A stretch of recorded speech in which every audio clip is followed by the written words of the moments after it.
طرف صفا پہاڑی ہے، ایک طرف مروہ پہاڑی ہے۔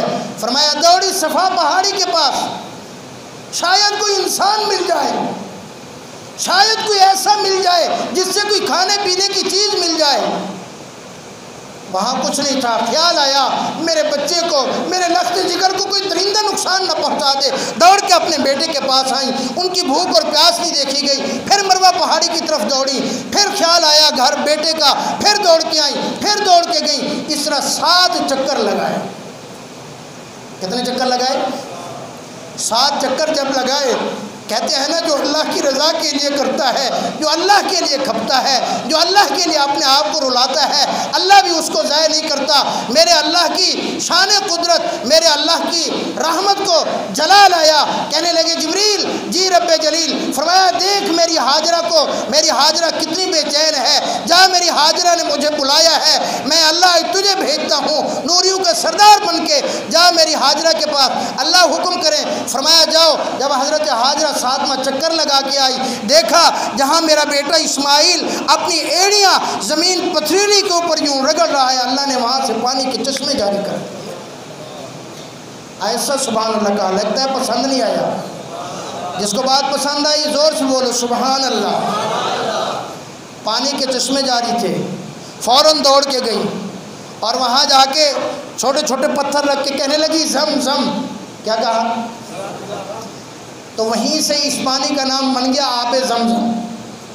زمزم کا عربی کا معنی ہے رک جا، رک جا، ٹھہر جا۔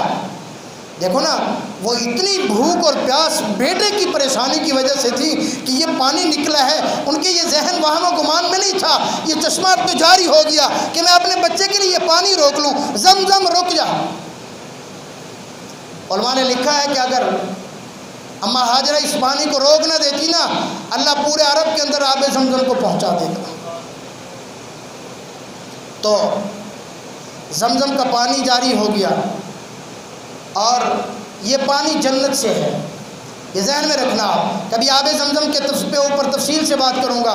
فرمایا حضور علیہ السلام کا سینہ اطہر چاک کر کے اس کو آب زمزم کے پانی سے دھویا گیا، باقی ہر چیز جنت سے آئی تھی، لیکن پانی زمزم کا استعمال ہوا تھا۔ یہ جنت کا پانی ہے، یہ جنت سے آیا ہے، اللہ نے اس کو جنت سے بھیجا ہے۔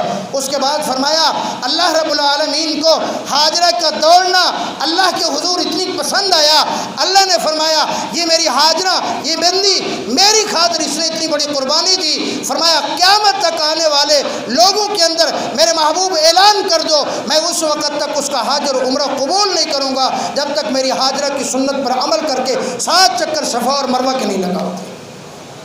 جب اللہ قبول کرتا ہے تو پھر ایسا ہی ہوتا ہے۔ قیامت تک کوئی ایک دن ایسا نہیں کہ اللہ نے حضرت ہاجرہ کی سنت کو زندہ نہ رکھا ہو۔